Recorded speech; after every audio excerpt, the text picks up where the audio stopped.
ನಮಸ್ಕಾರ, ಸುದ್ದಿ ಸಮಯಕ್ಕೆ ಸ್ವಾಗತ. ಇದು ಲೋಕಲ್ ಎಕ್ಸ್ಪ್ರೆಸ್. ನಾನು ಮಹಾರುದ್ರ ಡಾಕುಳಗಿ. ಇದೀಗ ಮುಖ್ಯಾಂಶಗಳು. ನಾಡಿನ ಸಮಸ್ತ ಮಹಾಜನತೆಗೆ ದೀಪಾವಳಿ ಹಬ್ಬದ ಶುಭಾಶಯ ಕೋರಿದ ಶ್ರೀ ರವೀಂದ್ರ ಸ್ವಾಮಿ. ಬೆಳಕಿನ ಹಬ್ಬ ಸರ್ವರ ಬಾಳಲ್ಲಿ ಜ್ಯೋತಿ ಬೆಳಗಿಸಲೆಂದು ಶುಭ ಹಾರೈಕೆ. ಹೊಟ್ಟೆಪಾಡಿಗಾಗಿ ದಲಿತರು ಬಿಜೆಪಿ ಸೇರುತ್ತಿದ್ದಾರೆ ಎಂದು ಹೇಳಿದ್ದಾರೆ ಎನ್ನಲಾದ ಮಾಜಿ ಮುಖ್ಯಮಂತ್ರಿ ಸಿದ್ದರಾಮಯ್ಯನವರ ವಿರುದ್ಧ ಬೀದರ್ ಬಿಜೆಪಿ ಪ್ರತಿಭಟನೆ. ವಿವಿಧ ಮುಖಂಡರಿಂದ ತೀವ್ರ ಆಕ್ರೋಶ. ಭಾಲ್ಕಿಯಲ್ಲಿ ವಿಜೃಂಭಣೆಯಿಂದ ಆಚರಿಸಿದ ಕನ್ನಡ ರಾಜ್ಯೋತ್ಸವ. ಗೃಹ ರಕ್ಷಕ ದಳದವರಿಗೆ ಸರ್ಕಾರ ಸೂಕ್ತ ಭದ್ರತೆ ಒದಗಿಸಲಿ ಶಾಸಕ ಈಶ್ವರ್ ಖಂಡ್ರೆ. ಪಟಾಕಿ ಮಾರಾಟಕ್ಕೆ ಬೀದರ್ನ ಸಾಯಿ ಶಾಲೆ ಆವರಣ ಸಜ್ಜು. ಪಟಾಕಿ ಖರೀದಿಯಲ್ಲಿ ನಿರಾಸಕ್ತಿ ತೋರುತ್ತಿರುವ ಜನತೆ. ಬೆಲೆ ಏರಿಕೆ ಬಿಸಿ ನಮಗೂ ತಟ್ಟಿದೆ. ಪಟಾಕಿ ಮಾರಾಟಗಾರ ಓಂ ಪ್ರಕಾಶ್ ಬಜಾರೆ. ಕರ್ನಾಟಕ ರಾಷ್ಟ್ರೀಯ ಶಿಕ್ಷಣ ಸಂಸ್ಥೆ ಅಧ್ಯಕ್ಷರಾಗಿ ಬಸವರಾಜ್ ಜಾಬಶೆಟ್ಟಿ ಆಯ್ಕೆ. ಸೇವೆ ಮಾಡಲು ನನಗೆ ಅವಕಾಶ ನೀಡಿದ್ದಾರೆ. ಶೈಕ್ಷಣಿಕ ಪ್ರಗತಿಗೆ ಶ್ರಮಿಸುವ ಸಂಕಲ್ಪ. ಭಾಲ್ಕಿಯ ಪುರಭವನ ಸಭಾಂಗಣದಲ್ಲಿ ಕ್ಷತ್ರಿಯ ಸಮಾಜದ ಬೃಹತ್ ಸಮಾವೇಶ. ಸಮಾಜವನ್ನು ಮಜಬೂತ್ ಮಾಡಲು ಸಮಾವೇಶ ಆಯೋಜನೆ. ಉದಯ್ ಸಿಂಗ್ ಠಾಕೂರ್. ಗುರುನಗರದಲ್ಲಿ ನೂತನ ಏರ್ಟೆಲ್ ಶಾಖೆ ಉದ್ಘಾಟಿಸಿದ ಶ್ರೀ ರವೀಂದ್ರ ಸ್ವಾಮಿ. ಗ್ರಾಹಕರಿಗೆ ಉತ್ತಮ ಸೇವೆ ನೀಡುವುದೇ ನಮ್ಮ ಗುರಿ. ವಿಠ್ಠಲ್ ಟೈಗರ್. ವಾರ್ತೆಗಳ ವಿವರ. RS communication, Den network cable, ಸುದ್ದಿ ಸಮಯ ಸುದ್ದಿವಾಹಿನಿ, RS developers, Arunodaya entertainment private limited, RS digital ಮತ್ತು ಏಕ್ತಾ ಫೌಂಡೇಶನ್ ವತಿಯಿಂದ ಸಮಸ್ತ ನಾಡಿನ ಜನತೆಗೆ ಫೌಂಡೇಶನ್ ಅಧ್ಯಕ್ಷರಾದ ಶ್ರೀ ರವೀಂದ್ರ ಸ್ವಾಮಿಯವರು ದೀಪಾವಳಿ ಹಬ್ಬದ ಹಾರ್ದಿಕ ಶುಭಾಶಯಗಳನ್ನು ಕೋರಿದ್ದಾರೆ. ಈ ದೀಪಾವಳಿ ಹಬ್ಬವು ಸರ್ವರ ಬದುಕಿಗೆ ದಾರಿದೀಪ, ಅಭಿವೃದ್ಧಿಗೆ ಆಶಾದೀಪ, ಸಾಧನೆಗೆ ಸ್ಫೂರ್ತಿ ದೀಪ, ನೋವು ನಲಿವಿಗೆ ನಂದಾದೀಪವಾಗಲಿ. ಕಷ್ಟದ ಕತ್ತಲೆಯನ್ನು ಕಳೆದು ಸಮೃದ್ಧಿಯ ಬೆಳಕು ಎಲ್ಲರ ಬಾಳಲ್ಲಿ ತರಲಿ ಎಂದು ರವೀಂದ್ರ ಸ್ವಾಮಿಯವರು ಶುಭ ಕೋರಿದ್ದಾರೆ. ಸಮಸ್ತ ನಾಡಿನ ಜನತೆಗೆ ದೀಪಾವಳಿ ಹಬ್ಬದ ಶುಭಾಶಯಗಳು. ಎಲ್ಲ ನಾಡಿನ ಜನತೆಯಲ್ಲಿ ದೀಪಾವಳಿ ಹಬ್ಬ ನಮ್ಮ ಎಲ್ಲ ಜೀವನದಲ್ಲಿ ಬೆಳಕು ತರಲಿ. ಎಲ್ಲ ಇದ್ದಂಥ ಕೊರೋನಾ ಮಹಾಮಾರಿ ನಮ್ಮಿಂದ ದೂರ ಆಗಲಿ. ನೀವೆಲ್ಲ ನಿಮ್ಮ ಜೀವನದಲ್ಲಿ ಅಭಿವೃದ್ಧಿ ಆಗಲಿ ಅಂತೇಳಿ ಏಕ್ತಾ ಫೌಂಡೇಶನ್ ವತಿಯಿಂದ ಮತ್ತೊಂದು ಸಾರಿ ತಮಗೆಲ್ಲ ನಾಡಿನ ಜನತೆಗೆ ದೀಪಾವಳಿ ಹಬ್ಬದ ಶುಭಾಶಯಗಳನ್ನು ಕೋರ್ತೀವಿ. ಜೈ ಹಿಂದ್, ಜೈ ಭಾರತ್. ಅವಾಚ್ಯ ಶಬ್ದಗಳಿಂದ ಮಾತನಾಡಿ ದಲಿತ ಸಮುದಾಯವನ್ನು ಮಾಜಿ ಮುಖ್ಯಮಂತ್ರಿ ಶ್ರೀ ಸಿದ್ದರಾಮಯ್ಯನವರು ಅವಮಾನಗೊಳಿಸಿದ್ದಾರೆ ಎಂದು ಆರೋಪಿಸಿ ಭಾರತೀಯ ಜನತಾ ಪಕ್ಷದ SC ಮೋರ್ಚಾ ವತಿಯಿಂದ ಇಂದು ನಗರದಲ್ಲಿ ಪ್ರತಿಭಟನೆ ಹಮ್ಮಿಕೊಳ್ಳಲಾಗಿತ್ತು. ದಲಿತರು ತಮ್ಮ ಹೊಟ್ಟೆಪಾಡಿಗಾಗಿ ಬಿಜೆಪಿ ಸೇರುತ್ತಿದ್ದಾರೆ ಎಂದು ಸಿದ್ದರಾಮಯ್ಯನವರು ಮಾತನಾಡಿದ್ದು ತಪ್ಪು. ನಿಮ್ಮ ಕೈಯಲ್ಲಿ ಅಧಿಕಾರ ಇಲ್ಲದ ಕಾರಣ ಮಾನಸಿಕ ಸ್ಥಿಮಿತತೆ ಕಳೆದುಕೊಂಡು ಸಿದ್ದರಾಮಯ್ಯನವರು ಮಾತನಾಡುತ್ತಿದ್ದಾರೆ ಎಂದು ಕರ್ನಾಟಕ ಕೈಗಾರಿಕಾ ಮತ್ತು ಮೂಲ ಅಭಿವೃದ್ಧಿ ನಿಗಮದ ಅಧ್ಯಕ್ಷರಾದ ಡಾಕ್ಟರ್ ಶೈಲೇಂದ್ರ ಬೆಲ್ದಾಳಿಯವರು ತಮ್ಮ ಆಕ್ರೋಶವನ್ನು ವ್ಯಕ್ತಪಡಿಸಿದರು. ಅಹಿಂದ್ ಎಂದು ರಾಜ್ಯದ ಜನರನ್ನು ಮರಳು ಮಾಡಿ 5 ವರ್ಷ ಅಧಿಕಾರ ಅನುಭವಿಸಿ ಎಂಜಾಯ್ ಮಾಡಿದ್ರು. ಕಳೆದ ಬಾರಿ ದಲಿತ ಸಮುದಾಯದ ಮುಖಂಡರಾದ HC ಮಹಾದೇವಪ್ಪನವರು ಲೋಕೋಪಯೋಗಿ ಇಲಾಖೆಯ ಮಂತ್ರಿಯಾಗಿದ್ದರು. ಅವರು ಹೊಟ್ಟೆಪಾಡಿಗಾಗಿ ನಿಮ್ಮ ಹತ್ತಿರ ಇದ್ರಾ ಎಂದು ಪ್ರಶ್ನಿಸಿದ ಬೆಲ್ದಾಳಿಯವರು ಕಾಂಗ್ರೆಸ್ನವರಿಗೆ ದಲಿತರ ಬಗ್ಗೆ ಮಾತನಾಡುವ ನೈತಿಕ ಹಕ್ಕಿಲ್ಲ ಎಂದು ತಿಳಿಸಿದರು. ಬಿಜೆಪಿ SC ಮೋರ್ಚಾ ಜಿಲ್ಲಾಧ್ಯಕ್ಷರಾದ ಶ್ರೀ ಗಜೇಂದ್ರ ಕನಕಟ್ಕರ್ ಅವರು ಮಾತನಾಡಿ, ಅಹಿಂದ ನಾಯಕ ಎಂದು ಹೇಳಿಕೊಂಡು ರಾಜಕೀಯದಲ್ಲಿ ಬೆಳೆದ ಸಿದ್ದರಾಮಯ್ಯನವರು ದಲಿತರ ಬಗ್ಗೆ ಈ ರೀತಿ ಅವಹೇಳನಕಾರಿಯಾಗಿ ಮಾತನಾಡಬಾರದಾಗಿತ್ತು. ದಲಿತರು ಸ್ವಾಭಿಮಾನಿಗಳು. ನೀವು ಹೊಟ್ಟೆಪಾಡಿಗಾಗಿ ಪಕ್ಷದಿಂದ ಪಕ್ಷಕ್ಕೆ ಹಾರಿದ್ದೀರಿ. ನಿಮ್ಮ ಮಕ್ಕಳನ್ನು ಶಾಸಕರನ್ನಾಗಿ ಮಾಡಿದ್ರಿ. ಸಿದ್ದರಾಮಯ್ಯನವರೇ, ನೀವು ಮಲ್ಲಿಕಾರ್ಜುನ್ ಖರ್ಗೆಯವರನ್ನು, ವಿಶ್ವನಾಥ್ ಅವರನ್ನು, G ಪರಮೇಶ್ವರ್ ಅವರನ್ನು, HC ಮಹಾದೇವಪ್ಪನವರನ್ನು, KH ಮುನಿಯಪ್ಪನವರನ್ನು, ದಲಿತ ನಾಯಕ ಶ್ರೀನಿವಾಸ್ ಪ್ರಸಾದ್ ಅವರನ್ನು ಮುಗಿಸಿದ್ದೀರಿ. ನೀವು ಕ್ಷಮೆ ಕೇಳದಿದ್ದರೆ ನಿಮ್ಮ ವಿರುದ್ಧ ಹೋರಾಟ ಮಾಡುತ್ತೇವೆ, ಕಪ್ಪು ಬಾವುಟ ಪ್ರದರ್ಶಿಸುತ್ತೇವೆ ಎಂದು ತಿಳಿಸಿದರು. ಜಯಕುಮಾರ್ ಕಾಂಗೆಯವರು ಮಾತನಾಡಿ, ಸಿದ್ದರಾಮಯ್ಯನವರು ಹೇಗೆ ಬೆಳೆದರು ಎಂಬುದು ಇಡೀ ದೇಶಕ್ಕೆ ಗೊತ್ತಿದೆ. ಇಂಥವರು ಕಾರ್ಯಕರ್ತರ ಬಗ್ಗೆ ಹಗುರವಾಗಿ ಮಾತನಾಡುತ್ತಾರೆ. ಇದು ಖಂಡನೀಯ ಎಂದು ತಿಳಿಸಿದರು. ಇದೇ ವೇಳೆ ಹೋರಾಟದಲ್ಲಿ ವಿಭಾಗೀಯ ಪ್ರಭಾರಿ ಈಶ್ವರ್ ಸಿಂಗ್ ಠಾಕೂರ್, ಔರಾದ್ ಉಸ್ತುವಾರಿ ಅರ್ಹಂತ್ ಸಾವಳೆ, ಶ್ರೀಮತಿ ಲುಂಬಿಣಿ ಗೌತಮ್ ಸೇರಿದಂತೆ ಅನೇಕರು ಪಾಲ್ಗೊಂಡಿದ್ದರು. ಒಂದು ಸ್ಟೇಟ್ಮೆಂಟ್ ಅನ್ನು ಕೊಟ್ಟಿದ್ದಾರೆ. ಇಡೀ ರಾಜ್ಯ ಜನತೆ ಮತ್ತು ಎಲ್ಲ ಮುಖಂಡರು ನೋಡಿದ್ದಾರೆ. ದಲಿತರು ಹೊಟ್ಟೆಪಾಡಿಗಾಗಿ ಭಾರತೀಯ ಜನತಾ ಪಕ್ಷ ಸೇರ್ತಾ ಇದ್ದಾರಂತೆ. ನನಗನ್ನಿಸ್ತದ ಅವ್ರಿಗೆ ಅಧಿಕಾರ ಇಲ್ಲ, ಈಗ ಹುಚ್ಚಿಡ್ದಪ್ಲೇ ಆಗದ ಅಧಿಕಾರ ಇಲ್ಲೋದ್ರೆ ಏನೋ ಅಹಿಂದ ಅಂತ ಕಟ್ಟಿ ಜನರಿಗೆ ಹುಚ್ಚು ಮಾಡಿ ರಾಜ್ಯದಲ್ಲಿ ಮುಖ್ಯಮಂತ್ರಿ ಆಗ 5 ವರ್ಷ ಎಂಜಾಯ್ ಮಾಡಿದ್ರು. ನಾನು ಕೇಳಲಿಕ್ಕೆ ಇಚ್ಛಪಡ್ತೀನಿ, ಏನು ಮಹಾದೇವಪ್ಪರವ್ರು ರೈಟ್ ಹ್ಯಾಂಡರ, ಅವರು ಒಂದು ದಲಿತ ಜನಾಂಗಕ್ಕೆ ಸೇರಿದರು. ಕಳೆದ ಬಾರಿ ಸರ್ಕಾರದಲ್ಲಿ PWD ಮಂತ್ರಿ ಇದ್ದರು. ಅವರೇನು ಹೊಟ್ಟೆಪಾಡಿಗಾಗಿ ಅವ್ರ ಜೊತೆ ಇದ್ರಾ? ನೀವು ಅವರಿಗೆ ಪಕ್ಕದಲ್ಲಿ ಇದ್ದವರಿಗೆ ಮೋಸ ಮಾಡ್ತಾ ಇದ್ದೀರಿ. ಅವ್ರ ಬಗ್ಗೆ ಅವಹೇಳನ ಕಾರ್ಯ ಮಾಡ್ತಾ ಇದ್ರಿ. ಯಾವ ಒಂದು ದಲಿತ ಅಹಿಂದ ಮತ ತಗೊಂಡು ಅಧಿಕಾರಕ್ಕೆ ಬಂದು ಈಗ ಅಧಿಕಾರ ಇಲ್ಲ, ಹೇಗಾದರೂ ಒಂಥರ ಹುಚ್ಚುರಪ್ಲೆ ಮಾತಾಡ್ತಾ ಇದ್ದಾರೆ. ಈ ಕಾಂಗ್ರೆಸ್ದವರಿಗೆ ಅಂಬೇಡ್ಕರ್ ಜಿಯವರ ಬಗ್ಗೆ, ದಲಿತರ ಬಗ್ಗೆ ಮಾತಾಡೋದು ಹಕ್ಕಿಲ್ಲ. ಯಾಕಂದ್ರೆ ಅಂಬೇಡ್ಕರ್ ಜಿಯವರು ನಿಧನ ಹೊಂದಿದ್ರು, ಅವರ ಸಮಾಧಿ ಮಾಡಿ ಸ್ಥಳ ದಿಲ್ಲಿಯಲ್ಲಿ ಕೊಟ್ಟಿಲ್ಲ, ಅದು ಮುಂಬೈದಲ್ಲಿ ಮಾಡಲಾಯಿತು. ಅವರೇನು ದಲಿತರ ಬಗ್ಗೆ ಮಾತಾಡ್ತಾರೆ? ದಲಿತರ ಬಗ್ಗೆ ಮಾತಾಡ ನೈತಿಕ ಹಕ್ಕ ಕಾಂಗ್ರೆಸ್ದವರಾಗಲಿ, ಸಿದ್ದರಾಮಯ್ಯರಾಗಲಿ, DK ಶಿವಕುಮಾರ್ ಅವ್ರಿಗೆ ಇಲ್ಲವರಿಗೆ ಅಷ್ಟು ಅನ್ಯಾಯ ಮಾಡಿದ್ದಾರೆ. ಈಗ ನಮ್ಮ ದಲಿತ ಅಣ್ಣ ತಮ್ಮಂದಿರಿಗೆ ಈ ಸಾಕಷ್ಟು ಜನ ಭಾರತೀಯ ಜನತಾ ಪಕ್ಷ ಸೇರ್ತಿದ್ದಾರೆ. ಯಾಕಂದರೆ ಅಂಬೇಡ್ಕರ್ ಜಿಯವರು ಮೊದಲೇ ಹೇಳಿದರು, ಯಾವುದರ ದೇಶದ ಬಗ್ಗೆ ಪಕ್ಷ ಇದೆ, ದೇಶ ಪ್ರೇಮ ಮೊದಲು ಬೆಳೆಸ್ಕೋಬೇಕಂತ ಹೇಳಿದರು. ಇಂದು ನಾವು ಕರ್ನಾಟಕ ರಾಜ್ಯದ ಮಾಜಿ ಮುಖ್ಯಮಂತ್ರಿ ಸಿದ್ದರಾಮಯ್ಯನವರ ವಿರುದ್ಧ ಪ್ರತಿಭಟನೆಯನ್ನು ಹಮ್ಮಿಕೊಂಡಿದ್ದೇವೆ. ಕಾರಣ, ಸಿದ್ದರಾಮಯ್ಯನವರು ಸಿಂದಗಿ ಚುನಾವಣೆಯಲ್ಲಿ ದಲಿತರು ಹೊಟ್ಟೆಪಾಡಿಗಾಗಿ BJPಯನ್ನು ಸೇರ್ತಾ ಇದ್ದಾರೆ ಅನ್ನೋ ಮಾತನ್ನು ಹೇಳಿದರು. ಅದು ಅತ್ಯಂತ ಖಂಡನೀಯ. ಯಾಕಂದರೆ ಒಬ್ಬ ದಲಿತ ನಾಯಕ, ಅಹಿಂದ ನಾಯಕ ಅಂತ ಹೇಳ್ಕೊಂಡು ಬಂದಂಥ ವ್ಯಕ್ತಿ ದಲಿತರನ್ನು ಅವಮಾನಿಸಬಾರ್ದಾಗಿತ್ತು, ಅದು ಅವಮಾನಿಸಿದ್ದಾರೆ. ಅದು ತಪ್ಪು. ಯಾವ ದಲಿತರು ಏನಪ್ಪ ಅಂತಂದರೆ ಹೊಟ್ಟೆಪಾಡಿಗಾಗಿ ಹೋಗೋದು ಇಲ್ಲ. ದಲಿತರಿಗೆ ಬಾಬಾ ಸಾಹೇಬರು ಹೇಳಿದ್ದಾರೆ, ಎಲ್ಲಿ ನಿಮ್ಮ ಸ್ವಾಭಿಮಾನಕ್ಕೆ ಧಕ್ಕೆ ಬರುತ್ತೋ ಅಲ್ಲಿ ನಿಮ್ಮ ಚಪ್ಪಲಿಯನ್ನು ಬಿಡಬೇಡಿ ಅಂಥೇಳಿ. ಅದಕ್ಕಾಗಿ ಸ್ವಾಭಿಮಾನಕ್ಕಾಗಿ BJPಗೆ ಹೋಗ್ತಾ ಇದ್ದಾರೆ ಹೊರತು ಹೊಟ್ಟೆಪಾಡಿಗೆ ಅಲ್ಲ. ಸಿದ್ದರಾಮಯ್ಯನವರೇ, ತಾವು ಮಾತ್ರ ಹೊಟ್ಟೆಪಾಡಿಗಾಗಿ ಜನತಾದಳದಿಂದ ಕಾಂಗ್ರೆಸ್ ಬಂದ್ರಿ, ಅಹಿಂದ ಬಂದ್ರಿ, ನಿಮ್ಮ ಮಗನನ್ನು MLA ಮಾಡಿದ್ರಿ, ಅದು ನೀವು ನಿಮ್ಮ ಹೊಟ್ಟೆಪಾಡಿಗೆ ಮಾಡ್ತಾಯಿದ್ರಿ. ದಲಿತರು ಯಾರೂ ಆ ರೀತಿ ಮಾಡ್ತಾಯಿಲ್ಲ ಅನ್ನೋ ಎಚ್ಚರಿಕೆಯನ್ನು ಕೊಡ್ತಾ ಇದ್ದೇವೆ. ನೀವು ಸನ್ಮಾನ್ಯ ಶ್ರೀ ಮಲ್ಲಿಕಾರ್ಜುನ ಖರ್ಗೆ ಅವರನ್ನು ಮುಗಿಸ್ರಿ, SC ಮಾದೇವಪ್ಪರ ಮುಗಿಸ್ರಿ, G ಪರಮೇಶ್ವರಪ್ಪರ ಮುಗಿಸ್ರಿ, ಮುನಿಯಪ್ಪನವ್ರನ್ನ ಮುಗಿಸ್ರಿ, ನಿಮ್ಮನ್ನೇ ಕಾಂಗ್ರೆಸ್ ತಂದಂಥ ವಿಶ್ವನಾಥರನ್ನು ಮುಗಿಸ್ರಿ, ಮತ್ತು ಮೈಸೂರಿನಲ್ಲಿರ್ತಕ್ಕಂಥ ದಲಿತರ ನಾಯಕ ಶ್ರೀನಿವಾಸ ಪ್ರಸಾದ್ರವರನ್ನು ಮುಗಿಸ್ರಿ. ಇನ್ನೂ ಎಷ್ಟು ದಲಿತರನ್ನು ಮುಗಿಸ್ಬೇಕಂತಿದ್ರಿ? ಇಡೀ ಸಮಾಜವನ್ನೇ ಮುಗಿಸ್ಲಿಕ್ಕೆ ನಿಮ್ಮಿಂದ ಸಾಧ್ಯ ಇಲ್ಲ, ಅದು ಎಂದೂ ಸಾಧ್ಯ ಇಲ್ಲ. ನೀವು ಈ ಒಂದು ಹೇಳಿಕೆಗೆ ಕ್ಷಮೆಯನ್ನು ಕೇಳದೇ ಇದ್ದರೆ ಮುಂದೆ ಬರ್ತಕ್ಕಂಥ ಚುನಾವಣೆಯಲ್ಲಿ ಈ ಕೊಳಕ ಸಿದ್ದರಾಮಯ್ಯ ಏನೇನಪ್ಪ ಅಂದ್ರೆ ಅವೆಚ್ಚ ಶಬ್ದಗಳನ್ನೇನಾದ್ರು ಬಳಸಿ ನಮ್ಮ ದಲಿತರಿಗೆ ಏನಪ್ಪ ಅಂದ್ರೆ ಭಾರತೀಯ ಜನತಾ ಪಾರ್ಟಿಗೆ ಏನಪ್ಪ ಅಂದ್ರೆ ಹೋಗುವ ದಲಿತರು ಹೊಟ್ಟೆಪಾಡಿಗೆ ಏನಪ್ಪ ಅಂದ್ರೆ ಹೋಗ್ತಾ ಇದ್ದಾರೆ ಅನ್ನೋದು ಮಾತೇನು ಅವ್ರು ಆಡಿದ್ದಾರೆ. ಇದು ಅತ್ಯಂತ ಖಂಡನೀಯ. ಯಾಕಂದರೆ ಅವರು ಎಲ್ಲಿಂದ ಬಂದರು, ಹೇಗೆ ಬಂದರು, ಯಾರ್ಯಾರಿಗೆ ಏನಪ್ಪ ಅಂದ್ರೆ ಅನ್ಯಾಯ ಮಾಡಿದ್ರು, ಯಾರಿಗೆ ತುಳಿತಕ್ಕಂಥ ಕೆಲಸ ಮಾಡಿದ್ರು, ಇದು ಇಡೀ ದೇಶಕ್ಕೆ ಅಲ್ಲ, ಇದು ರಾಜ್ಯಕ್ಕೆ ಅಲ್ಲ, ಇದು ದೇಶಕ್ಕೆ ಏನಪ್ಪ ಅಂದ್ರೆ ಗೊತ್ತಿದೆ. ಇವತ್ತು ಸಿದ್ದರಾಮಯ್ಯ ಅವರಿಗೆ ಭಾರತೀಯ ಜನತಾ ಪಾರ್ಟಿದ ಸಾಮಾನ್ಯ ಕಾರ್ಯಕರ್ತರ ಬಗ್ಗೆನೂ ಕೂಡ ಏನಪ್ಪ ಮಾತಾಡಲಿಕ್ಕೆ ಅವರಿಗೆ ನೈತಿಕ ಹಕ್ಕಿಲ್ಲ. ಯಾಕಂದರೆ ಇವತ್ತು ನಮ್ಮ ರಾಷ್ಟ್ರಪತಿಗಳಾಗಲಿ ರಾಮನಾಥ್ ಕೋವಿಂದ್ಜಿಯವರು ದಲಿತ ಸಮುದಾಯದಿಂದ ಹೊಂದಿದವರಿದ್ದಾರೆ. ಅದೇ ರೀತಿ ಮೊನ್ನೆ ಕ್ಯಾಬಿನೆಟ್ ವಿಸ್ತಾರದಲ್ಲಿ ಸಾಕಷ್ಟು ಜನರಿಗೆ ಏನಪ್ಪ ಅಂದ್ರೆ ನರೇಂದ್ರ ಮೋದಿಜಿಯವರು ಏನಪ್ಪ ಅಂದ್ರೆ ತನ್ನ ಸಂಪುಟ ದರ್ಜೆಯಲ್ಲಿ ಏನಪ್ಪ ಅಂದ್ರೆ ಸಚಿವರಾಗಿ ಏನಪ್ಪ ಅಂದ್ರೆ ಮಾಡಿರ್ತಕ್ಕ ಕೆಲಸ ಏನಪ್ಪ ಅಂದ್ರೆ ಮಾಡಿದ್ದಾರೆ. ಅದೇ ರೀತಿ ರಾಜ್ಯದಲ್ಲಿ ಕೂಡ ಗೋವಿಂದ ಕಾರಜೋಳ ಅವರಿಗಾಗಲಿ, ಪ್ರಭು ಚವ್ಹಾಣ್ ಜಿ ಅವರಿಗಾಗಲಿ ಅನೇಕ ನಮ್ಮ ದಲಿತ ನಾಯಕರಿಗೆ ಒಳ್ಳೆ ಒಳ್ಳೆ ಸ್ಥಾನಗಳನ್ನು ಕೊಟ್ಟು ಅವರಿಗೆ ಏನಪ್ಪ ಅಂದ್ರೆ ತನ್ನ ಈ ಒಂದು ರಾಜ್ಯಕ್ಕೆ ಏನಪ್ಪ ಅಂದ್ರೆ ಡೆವಲಪ್ಮೆಂಟ್ ಮಾಡಲಿಕ್ಕೆ ಏನಪ್ಪ ಸಹಭಾಗಿತ್ವವನ್ನು ಕೊಟ್ಟಿದ್ದಾರೆ. ಈ ಒಂದು ಎಲ್ಲವನ್ನು ಏನಪ್ಪ ಅಂದ್ರೆ ನೋಡಿ ಅವ್ರು ಅತ್ಯಂತ ಹತಾಶಾಗಿ ಏನಪ್ಪ ಅಂದ್ರೆ ಈ ಒಂದು ಸ್ಟೇಟ್ಮೆಂಟ್ ಕೊಟ್ಟಾರ ಅಂತ ಏನಪ್ಪ ಅಂದ್ರೆ ನಾನು ಹೇಳಿಕ್ ಬಯಸ್ತೀನಿ. ಭಾಲ್ಕಿ ತಾಲೂಕಿನ ತಹಶೀಲ್ದಾರ್ ಕಚೇರಿಯಲ್ಲಿ ಮತ್ತು ಗೃಹ ರಕ್ಷಕ ದಳ ಕಚೇರಿಯಲ್ಲಿ ಶಾಸಕ ಈಶ್ವರ್ ಖಂಡ್ರೆ ಅವರ ಹಸ್ತದಿಂದ ಕನ್ನಡ ರಾಜ್ಯೋತ್ಸವ ವಿಜೃಂಭಣೆಯಿಂದ ಆಚರಿಸಲಾಯಿತು. ಗೃಹ ರಕ್ಷಕ ದಳ ಕಚೇರಿಯಲ್ಲಿ ಧ್ವಜಾರೋಹಣ ನೆರವೇರಿಸಿದ ನಂತರ ಶಾಸಕರು ಕಚೇರಿಯನ್ನು ವೀಕ್ಷಣೆ ಮಾಡಿದರು. ಕಚೇರಿಯಲ್ಲಿ ಇರುವ ಹಲವಾರು ಸಮಸ್ಯೆಗಳನ್ನು ವೀಕ್ಷಣೆ ಮಾಡಿದರು. ಸರ್ಕಾರ ಇವರ ಸಮಸ್ಯೆಗಳಿಗೆ ಸ್ಪಂದಿಸಬೇಕೆಂದು ತಿಳಿಸಿದರು.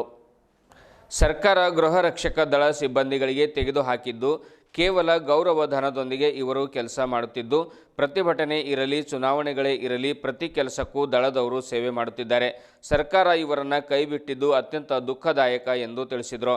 ಗೃಹ ರಕ್ಷಕ ಸಿಬ್ಬಂದಿಗಳಿಗೆ ತಮ್ಮ ಸ್ವಂತ ಆಫೀಸ್ ಇಲ್ಲ ಹಾಗೂ ಇರಲು ಸ್ವಂತ ಮನೆಯೂ ಇಲ್ಲ ಎಂದು ಗೃಹ ರಕ್ಷಕ ಸಿಬ್ಬಂದಿಯ ಘಟಕದ ಅಧಿಕಾರಿಯಾದ ಸುಧಾಕರ್ ಕರ್ಕರೆ ನಮಗೆ ಮನೆ ವ್ಯವಸ್ಥೆ ಹಾಗೂ ಆಫೀಸ್ ವ್ಯವಸ್ಥೆ ಮಾಡಿಸಿಕೊಡಬೇಕೆಂದು ಶಾಸಕರಿಗೆ ಮನವಿ ಸಲ್ಲಿಸಿದರು. ಹಾಜ್ನಲ್ ಗ್ರಾಮದ ಅರಣ್ಯ ಇಲಾಖೆಯಲ್ಲಿ ಬೆಂಕಿ ನಂದಿಸುವಾಗ ಸಿದ್ದಪ್ಪ ತಂದೆ ಸಂಗಪ್ಪ ಎಂಬ ಗೃಹ ರಕ್ಷಕ ಸಿಬ್ಬಂದಿಯು ಕಣ್ಣಿಗೆ ಗಾಯವಾಗಿದ್ದು ಕಣ್ಣು ಕಾಣದಂತೆ ಆಗಿದೆ. ಸಂಬಂಧಪಟ್ಟ ಇಲಾಖೆಯು ತಕ್ಷಣ ಪರಿಹಾರ ಧನ ನೀಡಬೇಕೆಂದು ಶಾಸಕರಲ್ಲಿ ಮನವಿ ಮಾಡಿದರು. ಇದೇ ಸಂದರ್ಭದಲ್ಲಿ ತಹಶೀಲ್ದಾರರಾದ ಶ್ರೀಮತಿ ಕೀರ್ತಿ ಚಾಲಕ್, ಡಿವೈಎಸ್ಪಿ ಪೃಥ್ವಿ ಶಂಕರ್, ಸುಧಾಕರ್ ಕರ್ಕರೆ, ಸಿದ್ದರಾಮ್ ಮರೆ, ಮಾಧ್ಯಮ ಮಿತ್ರರು ಹಾಗೂ ಹಲವಾರು ಗಣ್ಯರು ಹಾಜರಿದ್ದರು. ನಿಮಗೆ ಇವತ್ತು ಉಪಯೋಗ ಮಾಡ್ತಾರೆ, ಸದ್ಬಳಕೆ ಮಾಡಿಕೊಳ್ತಾರೆ. ಹೀಗಾಗಿ ನೀವೆಲ್ಲ ಬಹಳ ಒಳ್ಳೆಯ ರೀತಿಯಿಂದ ಇವತ್ತು ನೀವು ಸಮಾಜದಲ್ಲಿ ಸೇವೆ ಮಾಡ್ತೀರಿ. ನಿಮ್ಗೇನು ಖಾಯಂ ಆಗಿ ಏನು ಸಂಬಳ ಸಿಗದೇ ಇದ್ರು ಇದು ಬಹಳ ಒತ್ತಡದ ಕೆಲಸ ಅಂತ ಹೇಳ್ಬೋದು. ಈ ಕೆಲಸ ಕೆಲವು ಜನ ಮಾಡಬಹುದು. ಪೊಲೀಸರಿರಬಹುದು ಅಥವಾ ಗೃಹ ರಕ್ಷಕ ದಳದವರು ಇರಬಹುದು. ಸಮಾಜದಲ್ಲಿ ನಿಮ್ಗೆ ಬಿಟ್ಟು ಯಾವುದೇ ಕೆಲಸ ಕಾರ್ಯಗಳಿರೋದಿಲ್ಲ. ಎಷ್ಟೇ ಪ್ರಾಮಾಣಿಕವಾಗಿ ಪರಿಶ್ರಮ ಮಾಡಿ ದುಡಿದಿದ್ರು, ಬೆವರು ಸುರಿಸಿದ್ರು, ಮತ್ತೆ ಕೆಲವೊಂದ್ಸಲ ಸಣ್ಣ ಪುಟ್ಟ ಲೋಪದೋಷಗಳು ಏನಾದ್ರೂ ಆದ್ರೆ ಅದು ನಿಮ್ಮ ತಲೆ ಮೇಲೆ ಬರ್ತದೆ. ಹೀಗಾಗಿ ಇಂಥ ಒಂದು ಪರಿಸ್ಥಿತಿಯಲ್ಲೂ ಹಗಲಿರುಳು ಎನ್ನದೆ ರಾತ್ರಿ 12 ಗಂಟೆಗೆ ಬಂದ್ರು ಏನಾದ್ರೂ ಅವಶ್ಯಕತೆ ಇದ್ರೆ ನೀವು ನಿಸ್ವಾರ್ಥ ಭಾವನೆಯಿಂದ ಸೇವೆ ಮಾಡ್ತಾ ಇದ್ದೀರಿ. ಹೀಗಾಗಿ ಸರ್ಕಾರ ಹೀಗಾಗಿ ನಿಮ್ಗೇನು ಮೋಸ್ಟ್ಲಿ ಗೌರವಧನ ಕೊಡ್ತದೆ ಅಂತ ಅನಿಸ್ತದೆ ನನಗೆ, ಅಲ್ವಾ? ಆ ಗೌರವಧನ ಇನ್ನೂ ಹೆಚ್ಚಿನ ಮಟ್ಟದಲ್ಲಿ ಆಗುವಂಥದ್ದು ಅವಶ್ಯಕತೆ ಇದೆ. ನಿಮ್ಮೆಲ್ಲರಿಗೆ ಮೂಲಭೂತ ಸೌಕರ್ಯ ಕೊಡುವಂಥದ್ದು ಅವಶ್ಯಕತೆ ಇದೆ. ನಿಮ್ಮ ಕಚೇರಿ ಇರ್ಬೋದು, ನಿಮ್ಗೆ ಇವತ್ತು ಏನು ವಿವಿಧ ಯೋಜನೆಗಳ ಅಡಿಯಲ್ಲಿ ಯಾರು ವಸ್ತಿ ರೈತರಿದ್ದೀರಿ, ನಿವೇಶನ ರೈತರಿದ್ದೀರಿ, ನಿಮ್ಗೆ ನಿವೇಶನ ಕೊಡುವಂಥದ್ದು, ನಿಮ್ಗೆ ಆರೋಗ್ಯ ಭತ್ಯೆ ಕೊಡುವಂಥದ್ದು, ನಿಮ್ಮ ಮಕ್ಕಳಿಗೆ ಉತ್ತಮವಾದಂತ ಶಿಕ್ಷಣ ಕೊಡುವಂಥದ್ದು, ನಿಮ್ಗೆ ಭದ್ರತೆ ಕೊಡುವಂಥದ್ದು, ರಕ್ಷಣೆ ಕೊಡುವಂಥದ್ದು, ಇವೆಲ್ಲವೂ ಕೆಲಸ ಅನೇಕ ನಿಮ್ಮೆಲ್ಲರ ಅನಿಸಿಕೆಗಳಿರ್ಬೋದು ಅಂತ ನನಗೆ ಅನಿಸ್ತದೆ. ನೀವೇ ನನಗೆ ಬೇಡಿಕೆಗಳನ್ನು ಕೊಡಲಿಲ್ಲ, ಹಿಂದೆ ಬಂದಿದ್ದೀರಿ. ಹೆಚ್ಚಿನ ಸಂಖ್ಯೆಯಲ್ಲಿ ಗೃಹ ರಕ್ಷಕ ದಳದವರನ್ನು ನೇಮಿಸಬೇಕು ಅಂತ ಹೇಳಿ ರಾಜ್ಯ ಮಟ್ಟದಲ್ಲಿ ನಾನು ಪ್ರಯತ್ನ ಮಾಡಿ ಇಡೀ ರಾಜ್ಯಕ್ಕೆ ಅನ್ವಯ ಆಗುವಂತ ರೀತಿಯಲ್ಲಿ ಹಾಸ್ಪಿಟಲ್ ಬಂದ್ ಮಾಡ್ತಾರೆ. ಆದರೆ ಇವರು ಪತ್ರಕರ್ತ ವರದಿಗಾರರು ಮತ್ತು ವಿಶೇಷವಾಗಿ ನ್ಯೂಸ್ ಅವರು ಎಲ್ಲರಿಗೆ ಸಹಕಾರ ನೀಡಿ ಪ್ರತಿಯೊಂದು ಸಮಯದಲ್ಲಿ ಪ್ರತಿಯೊಂದು ಜಾಗದಲ್ಲಿ ಏನೇನ್ ಪ್ರಾಬ್ಲಮ್ ಇದೆ ಅವರೆಲ್ಲ ರಿಪೋರ್ಟ್ ಅನ್ನು ಕೊಟ್ಟಿದ್ದಾರೆ. ಆ ಮುಖಾಂತರ ಅವ್ರ ಮುಖಾಂತರ ನಮ್ಮೆಲ್ಲರಿಗೆ ಮಾಹಿತಿ ನೀಡಿದ್ದಾರೆ. ಅದಕ್ಕಾಗಿ ಅವರಿಗೆ ವಿಶೇಷವಾಗಿ ಶ್ರೀಮಾನ್ ಈಶ್ವರ್ಜಿ ಖಂಡ್ರೆ ಸರ್ ಅವ್ರ ಮುಖಾಂತರ ನಮ್ಮ ಮುಖಾಂತರ ಅವರಿಗೆ ಸನ್ಮಾನವನ್ನು ಇಟ್ಟಿದ್ದೇವೆ. ತಾವೆಲ್ಲರೂ ಬಂದ್ರಿ, ಅದಕ್ಕಾಗಿ ನನ್ನ ಪರವಾಗಿ ನಮ್ಮ ಘಟಕದ ವತಿಯಿಂದ ನಿಮಗೆ ಧನ್ಯವಾದಗಳು. ವಿಶೇಷವಾಗಿ ಈಗ ಒಂದು ಮಾತು ಸ್ಪೆಷಲ್ ಏನಂದ್ರೆ, ಇವಾಗ ಸಮಯ ಇಲ್ಲ ಆದ್ರೆ ಹೇಳ್ಬೇಕು, ನಮಗೆ ಶಾಸಕರು ಅಂದ್ರೆ ನಮ್ ಭಾಲ್ಕಿ ತಾಲೂಕು ಅವ್ರ ರಾಜ್ಯ ಇದ್ದಾರೆ. ಬೋಲೋ ಭಾರತ್ ಮಾತಾಗಿ. ಅವ್ರು ಸಿಟ್ ಮಾಡಿದ್ರೆ ಬಿ ಅವ್ರಿಗೆ ಹೇಳ್ಬೇಕು, ಅವ್ರ ಪ್ರೀತಿ ಮಾಡಿದ್ರೆ ಬಿ ಅವ್ರಿಗೆ ಹೇಳ್ಬೇಕು. ಅವ್ರಿಗೆ ಬಿಟ್ಟು ನಮಗೆ ಹೇಳಕ್ ಯಾರಿಗೆ ಬರಲ್ಲ. ಅದಕ್ಕಾಗಿ ನಮ್ ಸರಿ ರಿಕ್ವೆಸ್ಟ್ ಅದ, ಹೋದ ವರ್ಷ 15ನೇ ಆಗಸ್ಟ್ ನಲ್ಲಿ ಸರ್ ಇಲ್ಲೇ ಬಂದರು, ವಿಸಿಟ್ ಮಾಡಿದ್ದಾರೆ. ನಮಗೆ ಆಫೀಸ್ ಇಲ್ಲ, ಈಗ ಇದು ಬಸ್ ಸ್ಟ್ಯಾಂಡ್ ಬೀಳ್ತದೆ, ಯಾವಾಗ ಬೀಳ್ತದೆ ಗೊತ್ತಿಲ್ಲ. ಅದಕ್ಕಾಗಿ ಸರಿ ನಾ ರಿಕ್ವೆಸ್ಟ್ ಮಾಡ್ತೇನೆ, ಏನು ಮಾಡಿ ನಮಗೆ ಇರ್ಲಾಕ ಒಂದು ವ್ಯವಸ್ಥೆ ಆಫೀಸ್ ಮಾಡ್ಕೊಡ್ಬೇಕಾಗಿ ನಾನು ನನ್ನ ಘಟಕದ ಪರವಾಗಿ ನಮ್ಮ ಎಲ್ಲರ ಪರವಾಗಿ ಅವರಿಗೆ ರಿಕ್ವೆಸ್ಟ್ ಮಾಡ್ತೇನೆ. ಮತ್ತೆ ಅದೇ ರೀತಿಯಾಗಿ ಬಹಳ ಜನರಿಗೆ ಭಾಲ್ಕಿ ತಾಲೂಕಿನಲ್ಲಿ ಮನೆ ಇದ್ದಿಲ್ಲ, ಅವ್ರು ಸರ್ ಅವರು ಮನೆ ಕೊಟ್ಟಿದ್ದಾರೆ, ನನಗ್ ಕೂಡ ಮನೆ ಸ್ಯಾಂಕ್ಷನ್ ಮಾಡಿದ್ದಾರೆ. ಅದಕ್ಕಾಗಿ ವಿಶೇಷವಾಗಿ ಈ ಭಾಲ್ಕಿ ಗಡದಲ್ಲಿ ಕೆಲವೊಬ್ಬರಿಗೆ ಮನೆ ಇಲ್ಲ. ಅದಕ್ಕಾಗಿ ಸರಿ ರಿಕ್ವೆಸ್ಟ್ ಮಾಡ್ತೆ, ಆಶ್ರಯ ಯೋಜನೆ ಬಂದಾಗ ರಾಜೀವ್ ಗಾಂಧಿ ಕಾರ್ಪೊರೇಷನ್ ಅಲ್ಲಿ ಅಥವಾ ಬಾಬಾ ಸಾಹೇಬ್ ಅಂಬೇಡ್ಕರ್ ಅಭಿವೃದ್ಧಿ ಆಗ್ಲಿ ಏನಾರ ಮಾಡಿ ಅದು ಒಂದು ಮನೆಯನ್ನು ಕೂಡ ಕೊಡ್ಬೇಕಂತ ಹೇಳಿ ತಮ್ಮ ಎಲ್ಲರ ಪರವಾಗಿ ನನ್ನ ಪರವಾಗಿ ಅವರಿಗೆ ಹೃತ್ಪೂರ್ವವಾಗಿ ಸ್ವಾಗತವನ್ನು ಕೊಡ್ತೇನೆ, ರಿಕ್ವೆಸ್ಟ್ ಹೇಳ್ತೇನೆ. ಈ ಸಮಯದಲ್ಲಿ ಸುದ್ದಿ ಸಮಯದಲ್ಲಿ ಇದೀಗ ಚಿಕ್ಕದೊಂದು ವಿರಾಮ.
ವಿರಾಮದ ನಂತರ ಮತ್ತೆ ಸುದ್ದಿ ಸಮಯ ವಾರ್ತೆಗಳಿಗೆ ಸ್ವಾಗತ.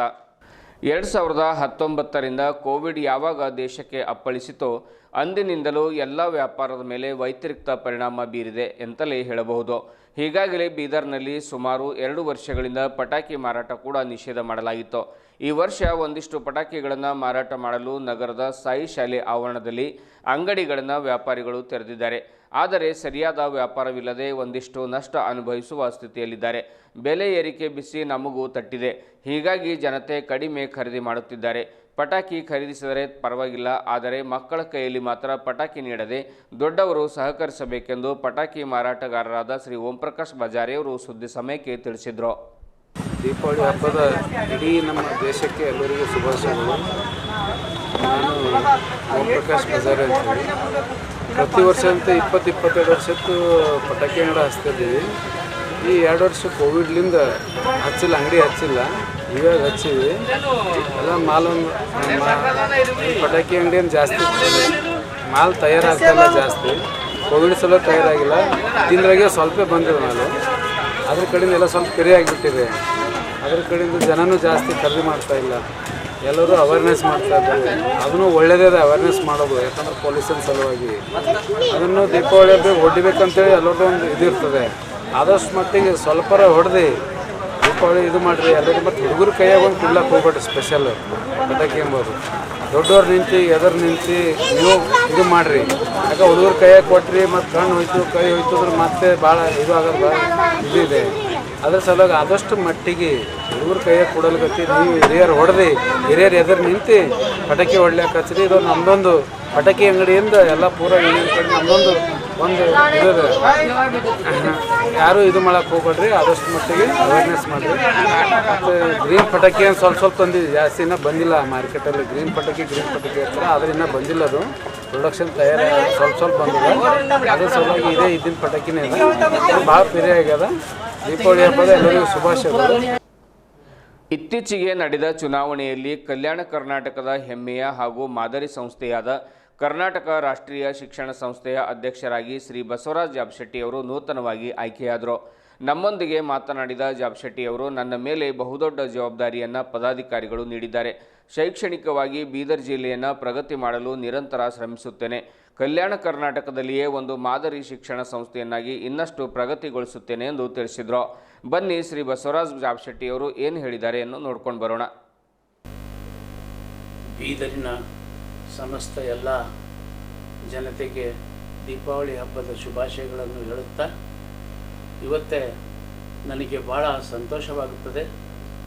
ಕರ್ನಾಟಕ ಶಿಕ್ಷಣ ಸಂಸ್ಥೆಯ ಒಬ್ಬ ಅಧ್ಯಕ್ಷನಾಗಿ ನನಗೆ ಇತ್ತೀಚೆಗೆ ಚುನಾಯಿಸಿದ್ದಾರೆ.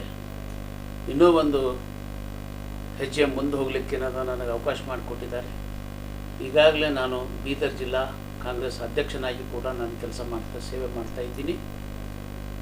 ಇಂಥದ್ರಲ್ಲಿ ಇವತ್ತು ಈ ಕರ್ನಾಟಕ ರಾಷ್ಟ್ರೀಯ ಶಿಕ್ಷಣ ಸಂಸ್ಥೆ ಇವತ್ತು ಮತ್ತೆ ನನಗೇನದ ಅಂತಂದರೆ ಎಲ್ಲ ನಮ್ಮ ಬೀದರ್ನ ಜನತೆ, ನಮ್ಮ ಕರ್ನಾಟಕ ರಾಷ್ಟ್ರೀಯ ಶಿಕ್ಷಣ ಸಂಸ್ಥೆ ಎಲ್ಲ ಮಹಾ ಸದಸ್ಯರು ಇವತ್ತು ನನಗೆ ಇನ್ನೊಂದೇನಾದ ಅಪಾರ್ಚುನಿಟಿ ಕೊಟ್ಟಿದ್ದಾರೆ. ಅಧ್ಯಕ್ಷ ಸ್ಥಾನ ಏನದಂದ್ರೆ ನಾನು ಇತ್ತೀಚೆಗೆ ಏನದಂದ್ರೆ ನಾನು ಗೆಲುವು ಮಾಡಿದ್ದೀನಿ. ಅದಕ್ಕೆ ತಮಗೆ ಇವತ್ತಿನ ದಿವಸ ನಾನು ಒಂದು ಆಶ್ವಾಸನೆ ಕೊಡ್ತೀನಿ. ಒಳ್ಳೆಯ ರೀತಿಯಿಂದ ನನಗೆ ಸಾಧ್ಯವಿದ್ದಷ್ಟು ಏನದ ಅಂತಂದ್ರೆ ನಾನು ಎಲ್ಲ ಒಂದು ಶಿಕ್ಷಣ ಕ್ಷೇತ್ರದಲ್ಲಿ ಹೆಚ್ಚಿನ ಪ್ರಗತಿ ಮಾಡಬೇಕು. ನಮ್ಮ ಜನರಿಗೆ ಏನದ ಅಂದರೆ ಒಳ್ಳೆಯ ಶಿಕ್ಷಣ ಕೊಡಬೇಕು ಈ ಏರಿಯಾದಲ್ಲಿ, ಈ ಭಾಗದಲ್ಲಿ ಬೀದರ್ ಜನತೆಗೆ ಅಂತ ತಿಳ್ಕೊಂಡು ಈಗಾಗಲೇ ನಮ್ಮ ಶಿಕ್ಷಣ ಸಂಸ್ಥೆ ಇಲ್ಲಿ ಹೈದರಾಬಾದ್ ಕರ್ನಾಟಕ ಇದರಲ್ಲಿ ಏನಿದೆ ಅಂದರೆ ಭಾಳ ಒಳ್ಳೆಯ ಶಿಕ್ಷಣ ಸಂಸ್ಥೆಯಾಗಿ ಬೆಳೆದು ನಿಂತಿದೆ. ಅದಕ್ಕೆ ಇನ್ನೂ ನನ್ನ ಕಡೆಯಿಂದ ಏನು ಸಾಧ್ಯ ಇದೆ, ಒಂದು ಹೆಚ್ಚಿನ ಸೇವೆಯನ್ನು ನಾನು ಕೊಡಲಿಕ್ಕೆ ಪ್ರಾಮಾಣಿಕವಾದಂಥ ಪ್ರಯತ್ನ ಮಾಡ್ತೀನಿ ಅಂತ ತಮ್ಮಲ್ಲಿ ಏನದಂದ್ರೆ ತಮ್ಮ ಮುಖಾಂತರ ಏನಂದ್ರೆ ಈ ಮಾಹಿತಿಯನ್ನು ಕೊಡ್ತಾ ಇದ್ದೀನಿ. ಕರ್ನಾಟಕ ಕ್ಷತ್ರಿಯ ಒಕ್ಕೂಟ ಬೆಂಗಳೂರು ಹಾಗೂ ಭಾಲ್ಕಿ ತಾಲೂಕಾ ಘಟಕದ ವತಿಯಿಂದ ಕ್ಷತ್ರಿಯ ಸಮಾಜಗಳ ಬೃಹತ್ ಸಮಾವೇಶವನ್ನು ಭಾಲ್ಕಿಯ ಪುರಭವನ ಸಭಾಂಗಣದಲ್ಲಿ ಆಯೋಜನೆ ಮಾಡಲಾಗಿತ್ತು. ಕಾರ್ಯಕ್ರಮದಲ್ಲಿ ವಿಧಾನ ಪರಿಷತ್ ಸದಸ್ಯರಾದ ಶ್ರೀ ವಿಜಯ್ ಸಿಂಗ್ ಅವರು ಪಾಲ್ಗೊಂಡು ಸಮಾಜದ ಸನ್ಮಾನವನ್ನು ಸ್ವೀಕಾರ ಮಾಡಿದರು. ಸಮಾವೇಶದಲ್ಲಿ ಮರಾಠ, ಗೋಂದಳಿ, ರಾಜಪೂತ್, ಕುಂಬಾರ್, ಕಂಬಾರ್, ತೇಲಿ, ಹಡಪದ್, ಡೋರ್, ಜೋಶಿ, ಭೋವಿ, ಲಂಬಾಣಿ, ಸಿಂಪಿಗ ಸೇರಿದಂತೆ ಅನೇಕ ಪಂಗಡಗಳ ಪ್ರಮುಖರು ಪಾಲ್ಗೊಂಡಿದ್ದರು. ಕರ್ನಾಟಕ ಕ್ಷತ್ರಿಯ ಸಮಾಜದ ರಾಜ್ಯಾಧ್ಯಕ್ಷರಾದ ಶ್ರೀ ಉದಯ್ ಸಿಂಗ್ ಠಾಕೂರ್ ಅವರು ಕಾರ್ಯಕ್ರಮದ ಅಧ್ಯಕ್ಷತೆ ವಹಿಸಿ ಮಾತನಾಡುತ್ತಾ, ಇಂದು ಕ್ಷತ್ರಿಯ ಸಮಾಜ ಸುಮಾರು 16 ಪಂಗಡಗಳಲ್ಲಿ ಹರಿದು ಹಂಚಿ ಹೋಗಿದೆ. ಆದರೆ ಎಲ್ಲರೂ ಕ್ಷತ್ರಿಯರೇ ಆಗಿದ್ದಾರೆ. ಜಾಗೃತಿ ಇಲ್ಲದ ಕಾರಣ ನಮ್ಮ ಕ್ಷತ್ರಿಯ ಸಮಾಜ ಹಿಂದುಳಿದಿದೆ. ಆದ್ದರಿಂದ ಎಲ್ಲ ಕಡೆ ಸಮಾವೇಶಗಳನ್ನು ಆಯೋಜನೆ ಮಾಡಿ ಸಮಾಜದ ಸಂಘಟನೆ ಮಾಡಲಾಗುವುದು ಎಂದು ಠಾಕೂರ್ ಅವರು ತಿಳಿಸಿದರು. ಕ್ಷತ್ರಿಯ ಸಮಾಜ ಬಹಳ ಹಿಂದುಳಿದಿದೆ. ರಾಜಕೀಯವಾಗಿ, ಶೈಕ್ಷಣಿಕವಾಗಿ, ಆರ್ಥಿಕವಾಗಿ ಹಿಂದುಳಿದಿದ್ದೇವೆ. ನಾವು ರಾಜ್ಯದಲ್ಲಿ 22% ಜನರಿದ್ದೇವೆ. ಸಂಪೂರ್ಣ ಸಂಘಟನೆ ಮಾಡಿದರೆ ಆಡಳಿತ ನಮ್ಮ ಕೈಯಲ್ಲಿ ಬರುತ್ತದೆ ಎಂದು ಆಶಾಭಾವನೆ ವ್ಯಕ್ತಪಡಿಸಿದರು. ಇದೇ ವೇಳೆ ಸ್ವಾತಂತ್ರ್ಯ ಹೋರಾಟಗಾರರಾದ ಶ್ರೀ ಹೀರಾಚಂದ್ ವಾಘ್ಮಾರೆ, ಡಾಕ್ಟರ್ ದಿನಕರ್ ಮೋರೆ ಅವರಿಗೆ ವಿಶೇಷ ಸನ್ಮಾನ ನೆರವೇರಿಸಲಾಯಿತು. ಕಾರ್ಯಕ್ರಮದಲ್ಲಿ ದೀಪಕ್ ಶಿಂದೆ, ತುಕಾರಾಮ್ ಮೋರೆ, ಜನಾರ್ದನ್ ಬಿರಾದರ್, ಶಿವರಾಜ್ ರಾಠೋಡ್ ಸೇರಿದಂತೆ ಅನೇಕರು ಉಪಸ್ಥಿತರಿದ್ದರು. राज्य में समस्त क्षत्रिय समाज को, जो क्षत्रिय समाज में लगभग हमारे 36 वड़ा पंगड़ा आते हैं, तो हमारे सभी समाज को एकजुट करने का काम लगातार 3-3.5 साल से जारी में है. कोविड की वजह से थोड़ा स्लो हुआ था. अब फिर से मैं पूरा राज्य का प्रवास कर रहा हूँ, क्योंकि आज अगर कोई समाज कर्नाटक राज्य में पिछड़ा समाज है और कोई समाज पे अगर खतरा है तो हमारे क्षत्रिय समाज. हम लोग सिर्फ देश रक्षा, धर्म रक्षा करते करते हम इतना पीछे चले गए. सब समाज वाले अपने जाति इकट्ठा किए, लेकिन हम सिर्फ देश और धर्म बोलते बोलते बैठे. सब समाज वाले अपने एकजुट होकर बहुत आगे निकल गए. हमारा समाज आर्थिक रूप से, शैक्षणिक रूप से, राजनीतिक रूप से बहुत पिछड़ा समाज हो चुका है. इसीलिए हम भी आगे आना, हम भी सभी समाज जैसे हम भी आगे आना बोल के हमारा सभी 36 समाज, घर में भले हम अलग अलग पंगड़ हो, लेकिन बाहर आके हम क्षत्रिय बोलना. आज अगर हम क्षत्रिय बोलेंगे तो राज्य में हम 22% है, 22% है. अगर हम लोग 22% लोग हम एक हो गए तो सत्ता हमारी हाथ में है. यही संदेश लेके हम हर एक गांव हर एक गली हमारे समाज के सभी भाइयों को हम एकजुट करते प्रवास कर रहे हैं. उसी का एक भाग था. 2 दिन से मैं बीदर में हूँ. आज बाल्की में भी अच्छा समावेश हुआ. पूरा बीदर में हर जगह क्षत्रियों का उल्लास, क्षत्रियों का एकजुटता मुझे देखने को मिला. इसी तरह से आने वाले दिनों में भी हम बीदर में और हमारे समाज को मजबूत करेंगे. ಬೀದರ್ ನಗರದ ಗುರುನಗರದಲ್ಲಿ ನೂತನವಾಗಿ ಏರ್ಟೆಲ್ ಕಚೇರಿ ಆರಂಭ ಮಾಡಲಾಯಿತು. ಕಚೇರಿಯನ್ನು ಏಕ್ತಾ ಫೌಂಡೇಶನ್ ಅಧ್ಯಕ್ಷರಾದ ಶ್ರೀ ರವೀಂದ್ರ ಸ್ವಾಮಿಯವರು ಪೂಜೆ ಸಲ್ಲಿಸುವ ಮುಖಾಂತರ ಉದ್ಘಾಟಿಸಿದರು. ಇದೇ ವೇಳೆ ಏರ್ಟೆಲ್ನ BDM ಶ್ರೀ ವಿಠಲ್ ಟೈಗರ್ ಅವರು ಮಾತನಾಡಿ, ಗ್ರಾಹಕರಿಗೆ ಉತ್ತಮ ಸೇವೆ ನೀಡುವುದೇ ನಮ್ಮ ಪ್ರಮುಖ ಗುರಿಯಾಗಿದೆ ಎಂದರು. ಶ್ರೀ ರವೀಂದ್ರ ಸ್ವಾಮಿಯವರು ಮಾತನಾಡಿ, ಏರ್ಟೆಲ್ ಗ್ರಾಹಕರ ಸಂಖ್ಯೆ ಇಡೀ ರಾಜ್ಯದಲ್ಲಿಯೇ ನಂಬರ್ 1 ಮಾಡುವ ಗುರಿ ಹೊಂದಲಾಗಿದೆ ಎಂದು ತಿಳಿಸಿದರು.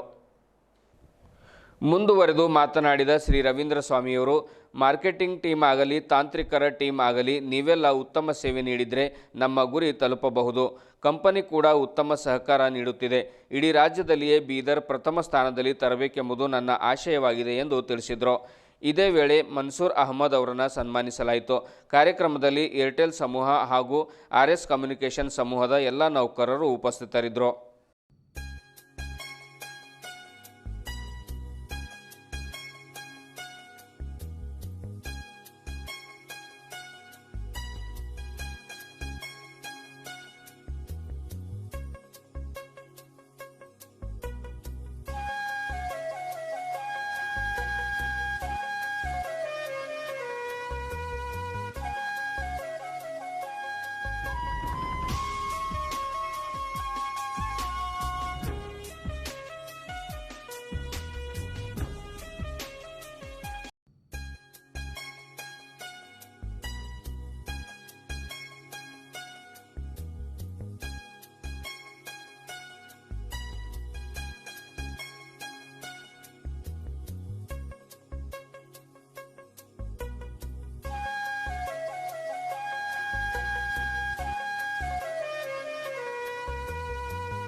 Thank you sir. ಎಲ್ರಿಗೂ ಹ್ಯಾಪಿ ದೀಪಾವಳಿ. ರೈಟ್, ಈ ಕನ್ಸರ್ನ್ ನಾವು ಇದನ್ನು ಸ್ಟಾರ್ಟ್ ಮಾಡಿರೋ ಉದ್ದೇಶ ಕೆಲವೊಂದು ಬ್ರೀಫಾಗಿ ಒಂದು 2 ನಿಮಿಷ ಹೇಳ್ತೀನಿ. ನಾವು ಏನಕ್ಕೆ ಇದನ್ನು ಸ್ಟಾರ್ಟ್ ಮಾಡಿದ್ವಿ ಅಂತ ಹೇಳ್ಬಿಟ್ಟು, ಈಗ ಬಿಫೋರ್ ನಮ್ದು ಈ ಬಿಸ್ನೆಸ್ ಬಂದ್ಬಿಟ್ಟು ಬೀದರ್ ಬಂದ್ಬಿಟ್ಟು ನಮ್ದು ಎಂಟೈರ್ ಕರ್ನಾಟಕದಲ್ಲೇ ಒಳ್ಳೆ ಟಾಪಲ್ಲಿ ಮೂವ್ಮೆಂಟ್ ಆಗ್ತಕ್ಕಂಥ ಬಿಸ್ನೆಸ್, ಒಳ್ಳೆ ಹೈ ಲೆವೆಲಲ್ಲಿ ಗ್ರೋತ್ ಆಗ್ತಾ ಇದೆ ಕಂಪೇರ್ ಟು ಅದರ್ ಬೇರೆ ಕಡೆ ಗುಲ್ಬರ್ಗ, ಬಿಜಾಪುರ, ರಾಯಚೂರು ತೊಗೊಂಡ್ರೆ ಎಲ್ಲಕ್ಕಿಂತ ಗ್ರೋತ್ ಆಗ್ತಕ್ಕಂಥ ಬಿಸ್ನೆಸ್ ಬೀದರ್ ನಮ್ದು. ಹಾಗಾಗ್ಬಿಟ್ಟು ನಾವು ಕಂಪನಿ ಕಡೆಯಿಂದ ಇಲ್ಲೇನು ಕಸ್ಟಮರ್ಸ್ ಇದ್ದಾರೆ, ಇನ್ನೂ ಕಸ್ಟಮರ್ ಸ್ಯಾಟಿಸ್ಫ್ಯಾಕ್ಷನ್ನ ಇನ್ಕ್ರೀಸ್ ಮಾಡೋಕ್ಕೋಸ್ಕರ ನಾವು ಇದನ್ನ ಕಸ್ಟಮರ್ ಸರ್ವಿಸ್ ಮಾಡಲಲ್ಲಿ ಪಾರ್ಟ್ನರ್ ರವಿ ಸರ್ ಕಡೆಯಿಂದ ಸಪೋರ್ಟ್ ತೊಗೊಂಡು ಪಾರ್ಟ್ನರ್ಶಿಪ್ ಅಲ್ಲಿ ಇಲ್ಲಿ ನಾವು ಸರ್ವಿಸ್ ಮಾಡಲ್ನ ಇವತ್ತು ಇನಾಗ್ರೇಟ್ ಅನ್ನ ಮಾಡ್ತಾ ಇದ್ದೀವಿ ಇವತ್ತು ಓಪನಿಂಗ್. ಇದ್ರ ಕನ್ಸರ್ನ್ ಬಂದ್ಬಿಟ್ಟು ಪ್ರತಿಯೊಂದು ಮಟೀರಿಯಲ್ ಕೂಡ ಕಂಪನಿ ಕಡೆಯಿಂದಾನೇ ಬರುತ್ತೆ. ಎಲ್ಲಾನು ಕೂಡ ಸ್ಟ್ಯಾಂಡರ್ಡ್ ಫೈಬರ್ ಆಗಿರ್ಬೋದು, ಆಮೇಲೆ ಏನೇನು ಸ್ಪ್ಲೈಸಿಂಗ್ ಮಷಿನ್ ರಿಕ್ವೈರ್ಮೆಂಟ್ ಇನ್ಸ್ಟಾಲೇಷನ್ಗೆ ಏನಿತ್ತು ಪ್ರತಿಯೊಂದು ಕೂಡ ಇಲ್ಲೇ ಇರುತ್ತೆ. ಆಮೇಲೆ ಮೊದಲು ನಾವೇನು 24 hours ಸ್ಟಾರ್ಟನ್ನು ಕೊಡ್ತಾ ಇದ್ದೀವಿ ಇನ್ಸ್ಟಾಲೇಷನ್ಗೆ. ಕೆಲವೊಂದು ಮಳೆ ಬಂತು ಅದು ಬಂತು ಅಂತಂದು ಹೇಳ್ಬಿಟ್ಟು ಕೆಲವೊಂದು ಡಿಲೇ ಆಗ್ತಾ ಇದ್ವು. ಎಂಟರ್ ಪ್ಯಾನ್ ಇಂಡಿಯಾನಲ್ಲಿ ಕೂಡ ಈ ಥರ ಇಶ್ಯೂ ಇತ್ತು. ಹಾಗಾಗಿಬಿಟ್ಟು ನಾವು ಕಂಪ್ನಿ ಕಡೆಯಿಂದ ಏನು ಮಾಡಿದ್ವಿ ಅಂದರೆ ಒಂದು ಟೀಮನ್ನು ಲೋಕಲಿ ಸೆಟ್ ಮಾಡಿಬಿಟ್ಟು ಎಲ್ಲ ಒಂದು ಸ್ಟ್ಯಾಂಡರ್ಡ್ ಮೆಟೀರಿಯಲ್ನ ಇಟ್ಟು ನಾವು ಅದನ್ನು ವಿತಿನ್ 24 hours 2 to 4 hours ಒಳಗಾಗಿ ನಾವು ಇನ್ಸ್ಟಾಲೇಷನ್ನ ಮಾಡಬೇಕನ್ನೋ ಇಂಟೆನ್ಷನಿಂದ ಇದನ್ನು ಇಲ್ಲಿ ಸ್ಟಾರ್ಟ್ ಮಾಡ್ತಾ ಇದ್ದೀವಿ.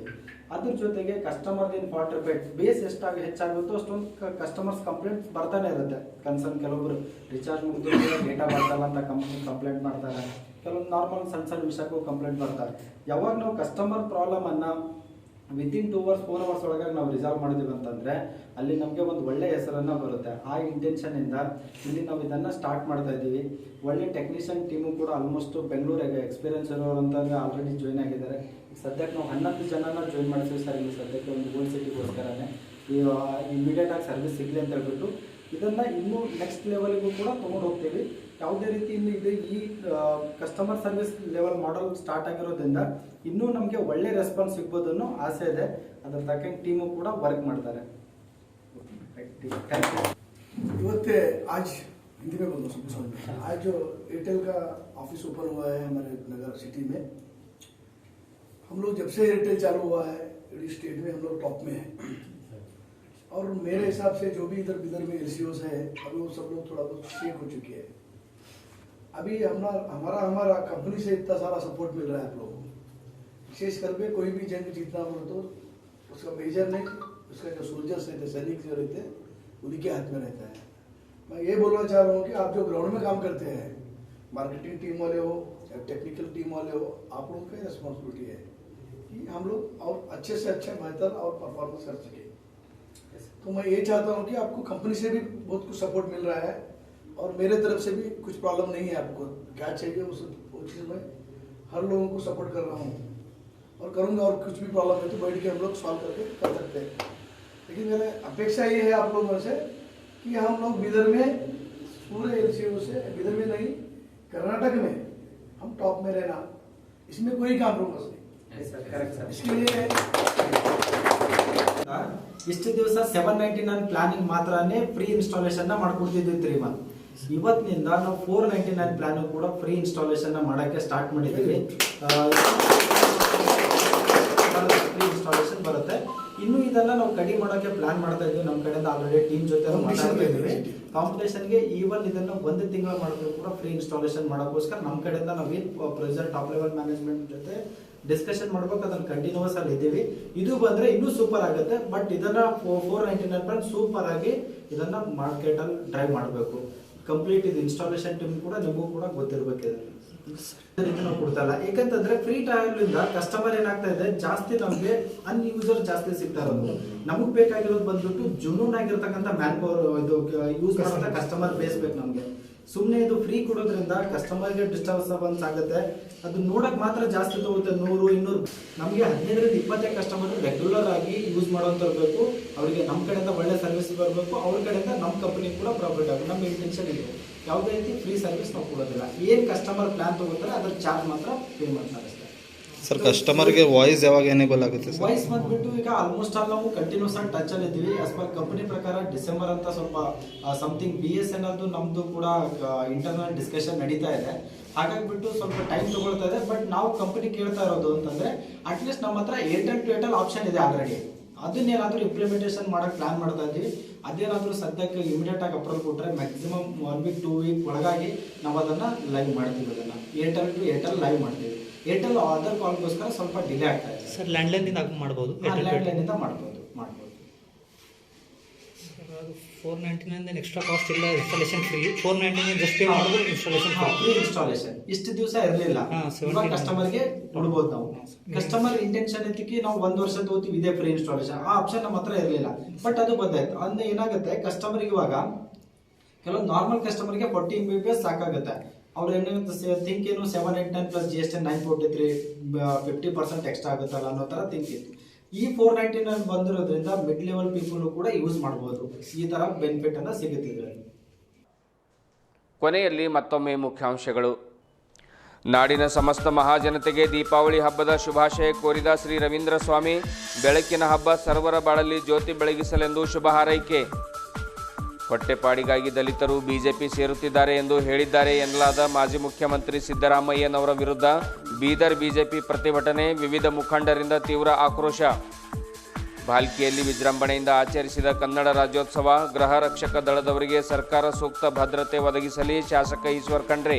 ಪಟಾಕಿ ಮಾರಾಟಕ್ಕೆ ಬೀದರ್ನ ಸಾಯಿ ಶಾಲೆ ಆವರಣ ಸಜ್ಜು. ಪಟಾಕಿ ಖರೀದಿಯಲ್ಲಿ ನಿರಾಸಕ್ತಿ ತೋರುತ್ತಿರುವ ಜನತೆ. ಬೆಲೆ ಏರಿಕೆ ಬಿಸಿ ನಮಗೂ ತಟ್ಟಿದೆ. ಪಟಾಕಿ ಮಾರಾಟಗಾರ ಓಂ ಪ್ರಕಾಶ್ ಬಜಾರೆ. ಕರ್ನಾಟಕ ರಾಷ್ಟ್ರೀಯ ಶಿಕ್ಷಣ ಸಂಸ್ಥೆ ಅಧ್ಯಕ್ಷರಾಗಿ ಬಸವರಾಜ್ ಜಾಬಶೆಟ್ಟಿ ಆಯ್ಕೆ. ಸೇವೆ ಮಾಡಲು ನನಗೆ ಅವಕಾಶ ನೀಡಿದ್ದಾರೆ. ಶೈಕ್ಷಣಿಕ ಪ್ರಗತಿಗೆ ಶ್ರಮಿಸುವ ಸಂಕಲ್ಪ. ಭಾಲ್ಕಿಯ ಪುರಭವನ ಸಭಾಂಗಣದಲ್ಲಿ ಕ್ಷತ್ರಿಯ ಸಮಾಜದ ಬೃಹತ್ ಸಮಾವೇಶ. ಸಮಾಜವನ್ನು ಮಜಬೂತ್ ಮಾಡಲು ಸಮಾವೇಶ ಆಯೋಜನೆ. ಉದಯ್ ಸಿಂಗ್ ಠಾಕೂರ್. ಗುರುನಗರದಲ್ಲಿ ನೂತನ ಏರ್ಟೆಲ್ ಶಾಖೆ ಉದ್ಘಾಟಿಸಿದ ಶ್ರೀ ರವೀಂದ್ರ ಸ್ವಾಮಿ. ಗ್ರಾಹಕರಿಗೆ ಉತ್ತಮ ಸೇವೆ ನೀಡುವುದೇ ನಮ್ಮ ಗುರಿ. ವಿಠ್ಠಲ್ ಟೈಗರ್. ಇದುವರೆಗೂ ಸುದ್ದಿ ಕೊಟ್ಟಿರುವ ನಾನು ಮಹಾರುದ್ರ ಡಾಕುಳಗಿ. ಮತ್ತೆ ಮುಂದಿನ ವಾರ್ತೆಗಳೊಂದಿಗೆ ಭೇಟಿಯಾಗೋಣ. ವಂದನೆಗಳು.